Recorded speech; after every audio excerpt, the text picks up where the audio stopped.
Just stand and stretch.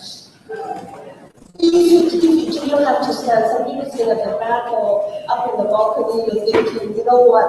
I think this stretch when I'm standing right here. That's right. The Lord be with you. Oh, this is such a wonderful quote from Walter Brueggemann. The world for which you have been so carefully prepared is being taken away from you by the grace of God. The world for which you have been so carefully prepared is being taken away from you by the grace of God. Getting out of Egypt was nothing short of a God thing. The powers that be had released the free help. Pharaoh's people were now having to cook for themselves, clean for themselves, pick up the garbage for themselves, do the laundry for themselves. Bottom line, Pharaoh was going to have to pick the cotton himself. The slaves were out of Dodge. And what a journey it was. On the map, it looks like it's not a very long journey. Siri, how many miles from Egypt to Promised Land? Shortest route? 2 hours. Scenic route? 250 miles. Biblical route? 40 years. It was the most amazing adventure, filled with awesomeness itself. Like when the Red Sea broke in half. And there was a way where there had been no way. And Miriam started singing and dancing. She produced a tambourine, says the scripture. And I paused and I go, what? You have to run for your life and you pack a tambourine? Musicians.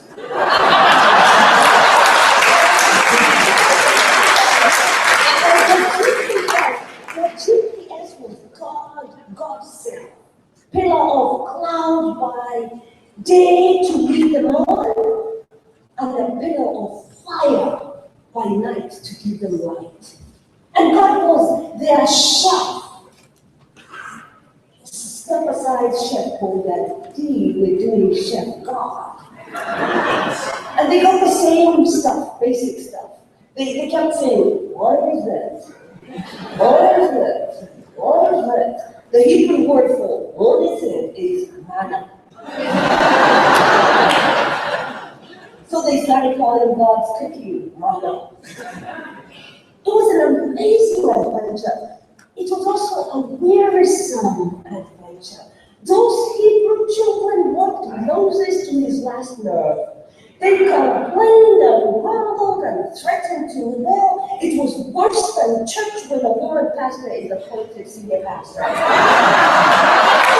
In the desert, they complained about everything. We are thirsty, they said, and the Institute of Medicine recommends 2.2 liters per day.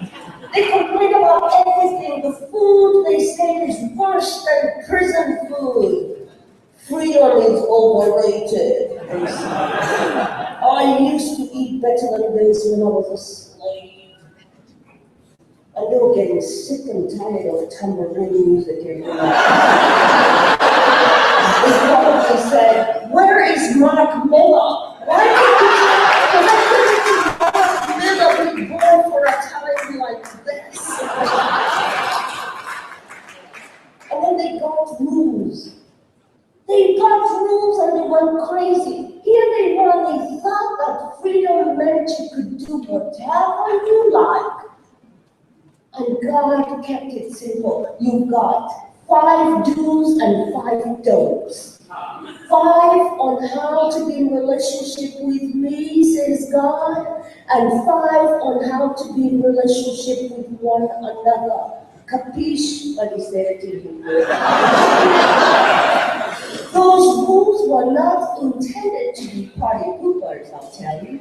Those commandments were given to the children of Israel so that they would have a different lens into who they were becoming as God's people.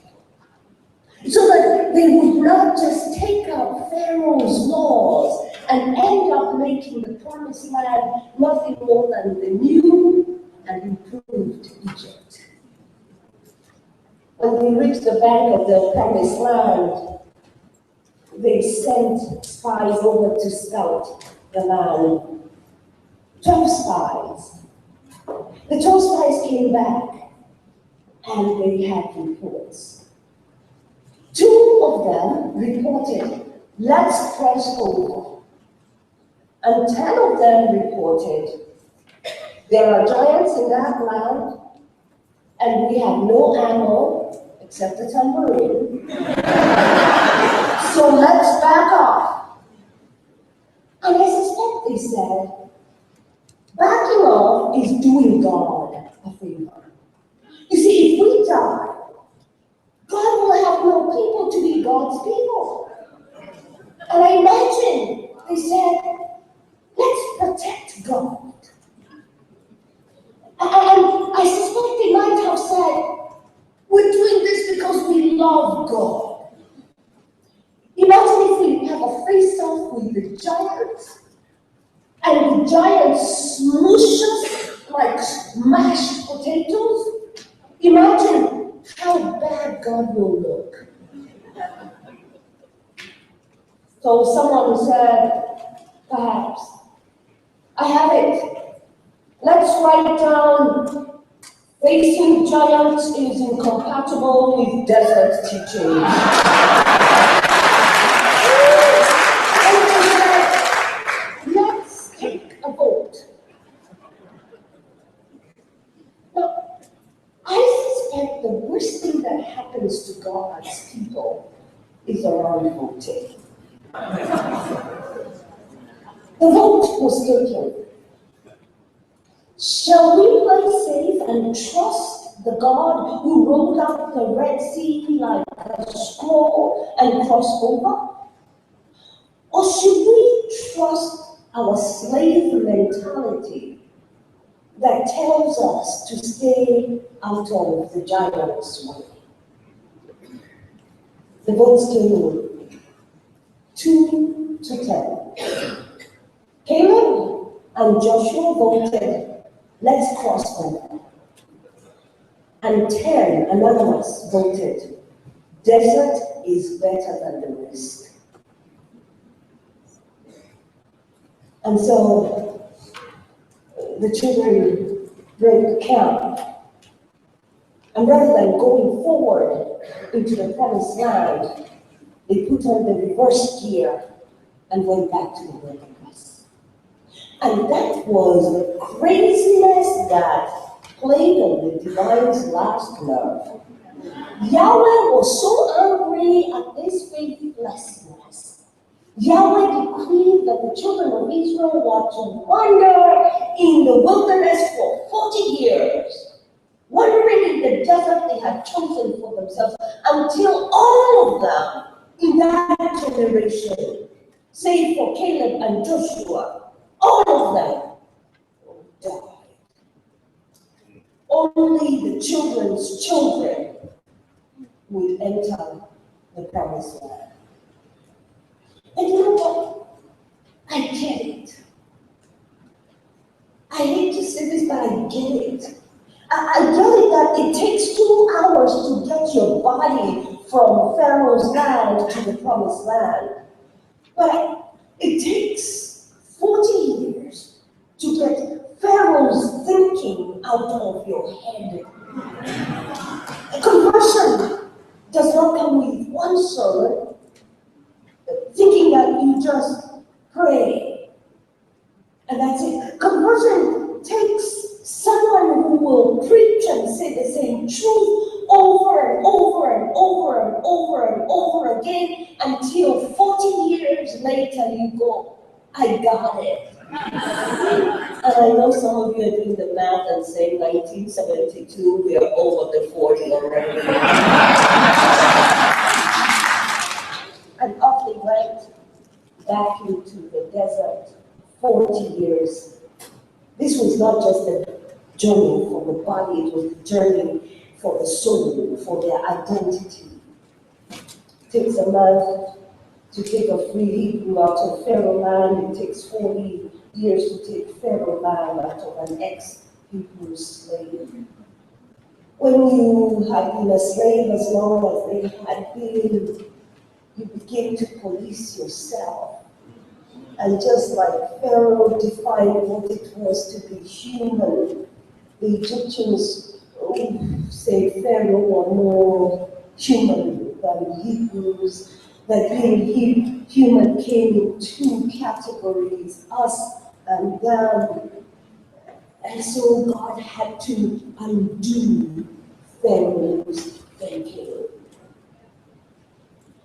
It's taken us a long time to undo the thinking that people come in two categories. Oh, why it's taken long.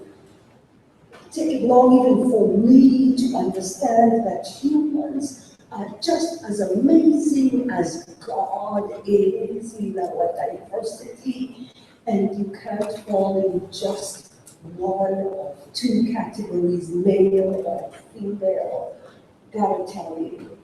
Gotta tell you from my experience and from my reading and from my listening, colonialism did a number on the African soul. Most African countries claimed the 60s as independence days, but decolonizing the mind is an ongoing journey. Colonial laws that criminalize homosexuality were kept post-independence. It could make you cry to think of God's people traveling all those miles across the world, not just to shoot a lion in its own home, but to colonize other people into thinking some are better than others. For God so loved the world that God sent the only beloved Son, that whosoever believes in the Son will not perish but have everlasting life. Just as Moses lifted up the serpent in the wilderness, so must the Son of Man be lifted up, that whosoever believes in him will have eternal life. Moses lifted up the serpent. It was when they went back into the wilderness that it happened. God unleashed serpents and snakes on them. God unleashed so many snakes. There were snakes everywhere. Snakes in the bread basket, snakes wandering around, snakes biting people, snakes that kept their eyes down. Snakes everywhere. And God said to Moses, rush, and hammer out a serpent and lift it up and tell them, look up. And whoever looks up at that image of the serpent will be healed. Look up! He said, running around the camp, look up! And some could not take their eyes off the serpent to look up. Look up!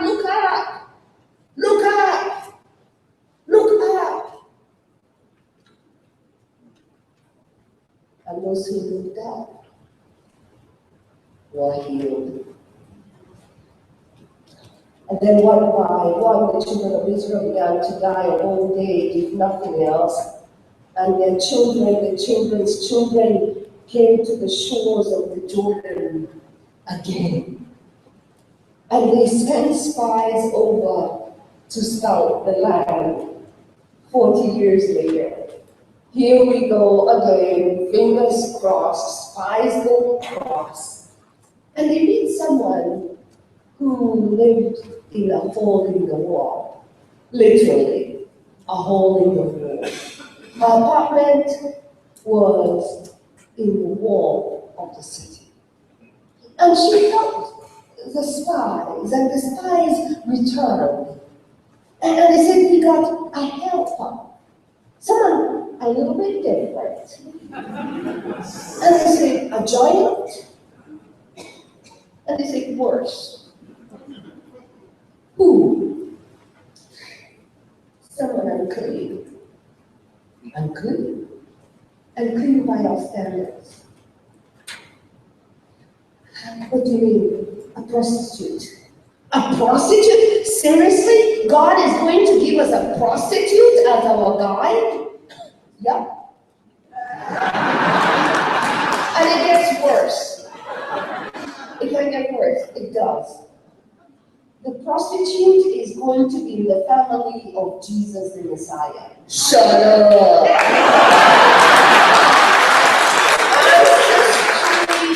Ancestry.com is going to list a prostitute in Jesus' family tree. There goes our self-righteous, better than thou image. There goes, we are trying to protect God. God needs no protection from any of God's children. And this time, it was the children's children who became candidates to enter the promised land. In my mind's imagination, I see them camped by the river Jordan, and they had never seen the Red Sea rolled up. They had heard stories from their parents about how God made a way out of no way. But perhaps they heard the story of how they walked through that damp riverbed with the sand between their toes. But perhaps one of their parents had picked up a rock from the Red Seas and had carried it through the wilderness and would tell stories around the campfire. They had never seen God at work. But they were about to enter the promised land. And this is where we get to Joshua chapter 3. Here it is on our screen. Early in the morning, sun rises, red sky. Early in the morning, Joshua rose, stretched. A couple of people know that's English. And set out from Shittim with all the Israelites, and they came to the Jordan. They camped there before crossing over. At the end of 3 days, the officers went through the camp and commanded the people.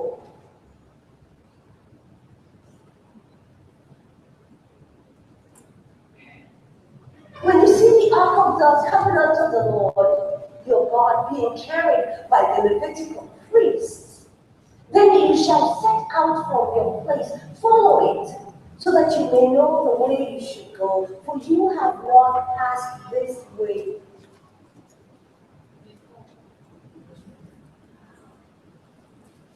We have not passed this way before.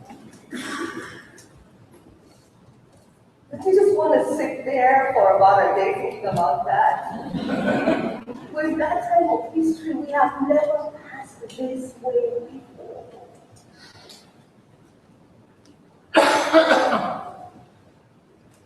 We get to do this. We get to do this. Yes.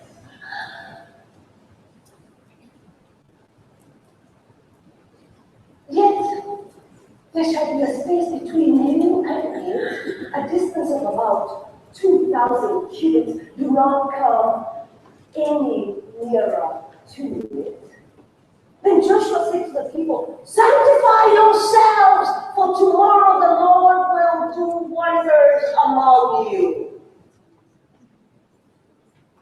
to the priest Joshua said, take up the Ark of the Covenant and pass on in front of the people. So they took up the Ark of the Covenant and went in front of the people. The Lord said to Joshua, this day I will begin to exalt you in the sight of all Israel so that they may know that I will be with you as I was with Moses. You are the one who shall command the priests to bear the Ark of the Covenant. When you come to the edge of the waters of the Jordan, you shall stand still in Jordan. Joshua said to the Israelites, draw near and hear the words of the Lord your God. Joshua said, by this you shall know that among you is the living God who without fail will drive out from before you the Canaanites, the Hittites, the Hivites, the Perizzites, the Girgashites, the Amorites, and the Jebusites. The Ark of the Covenant of the Lord of all the earth is going to pass before you into the Jordan. So now select 12 from the tribes of Israel, one from each tribe. One from each tribe. Can you see our tribes? Straight and gay. Can you see our tribes? Can you see each one a transgender and questionable? Can you see our tribes? Everyone represented. When the soles of the feet of the priests who bear the ark of the Lord of all the earth shall rest on the waters of the Jordan, the waters of the Jordan flowing from above shall be cut and shall stand in a single heap. Oh, it sounds like the Red Sea all over again. When the people set out from their tents to cross the Jordan, the priests bearing the ark of the covenant were in front of the priests were in front of the people.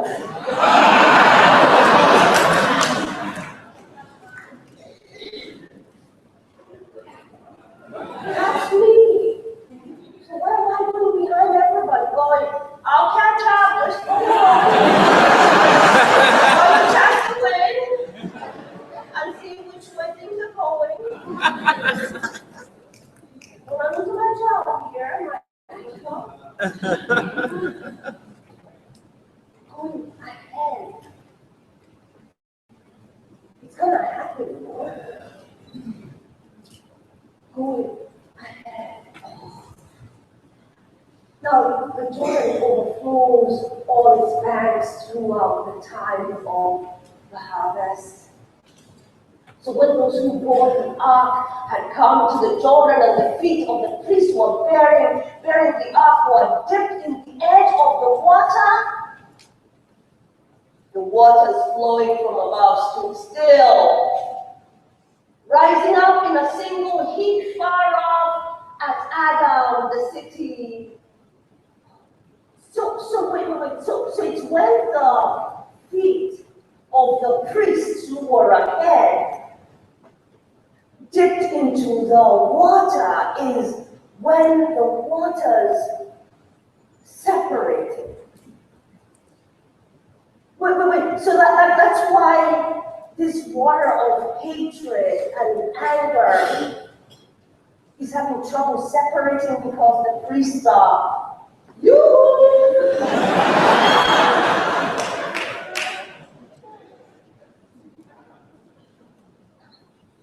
While those flowing toward the sea of the Arabah, the Dead Sea, were wholly cut off. Then the people crossed over opposite Jericho. While all Israel were crossing over on dry ground, the priests who bore the ark of the covenant of the Lord stood on dry ground in the middle of the Jordan. Wait, is that a typo? They stood on dry. Can somebody look up the Hebrew? They stood up on dry ground in the middle of the Jordan. Did the bishop say something about putting your very lives on the line? Yeah. I think that's what it was talking about. very lives in the river. Because any day now, that river might put in your lives in the middle of the Jordan until the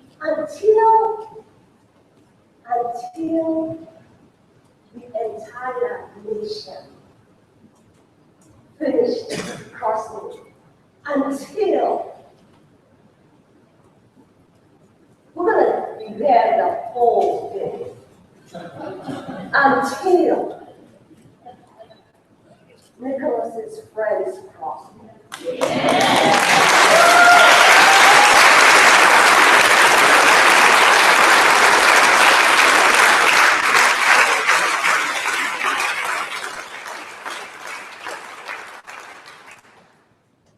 And that's where we are.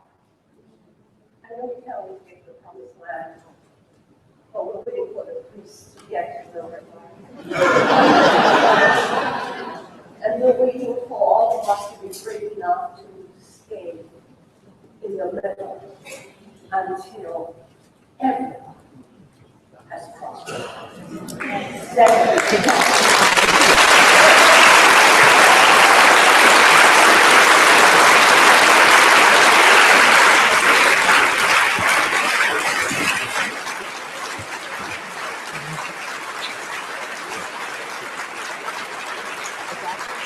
Oh, yeah.